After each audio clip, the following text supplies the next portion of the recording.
The distribution below gives the marks obtained by 80 students on a list.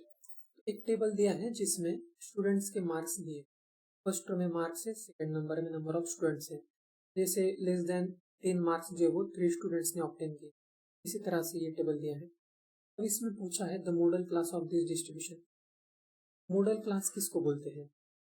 तो model class उसको बोलते हैं जिसका फ्रीक्वेंसी ज़्यादा है या फिर मैक्सिमम फ्रीक्वेंसी जिस क्लास को बिलोंग करता है वो क्लास। तो इसके लिए पहले तो हमें फ्रीक्वेंसी पता होना चाहिए, लेकिन फ्रीक्वेंसी कुछ दिया नहीं है, फ्रीक्वेंसी हमें फाइंड करना होगा। और क्लासेस भी डायरेक्ट दिए नहीं है, तो इसमें हमें क्लास भी देखना होगा कौन सी क्लास हम बना सकते हैं।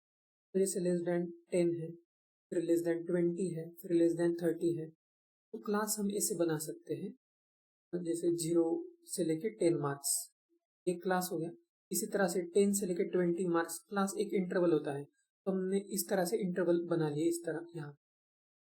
तो 20 to 30 मार्क्स का एक क्लास होगा, 30 to 40 का मैक्सिमम यहाँ 30 to 40 है, 40 to 50 भी है, 40 to 50 और उसके बाद 50 to 60 क्लास है। अब हम देखेंगे कि हर एक क्लास में कितने स्टूडेंट्स है। जैसे 0 से 10 में जिनके मार्क्स है उसमें कितने स्टूडेंट्स होंगे, तो यहाँ पे लिखा है लेस देन 10 3, तो इसमें 3 स्टूडेंट्स है। अब 10 से 20 मार्क्स के कितने स्टूडेंट्स है, यहाँ पे है लेस देन 20 के 12 है, तो 20 से लेस देन 12 है, लेकिन 10 से लेस देन 3 है। इसका मतलब है कि 12 माइनस 3 जो होंगे 9, वो 10 से 20 में बिलोंग करेंगे।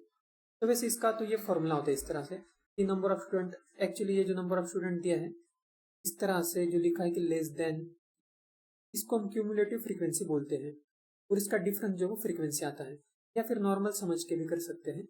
तो जैसे लेस देन 30 27 है और 20 से कम जो वो 12 है, तो 20 और 30 के बीच में कितने होंगे, इनका सब्ट्रैक्शन करेंगे तो ये आ जाएगा 15। इसी तरह से लेस देन 40 57 है, लेस देन 30 27 है, तो बाकी जो ये बचे हैं 30 स्टूडेंट जो वो बीच में होंगे, यहाँ पे इसमें 30 स्टूडेंट्स होंगे। 50 to 40 में भी हम निकाल सकते हैं इस तरह से 75 माइनस 57, तो ये आ जाएगा 18।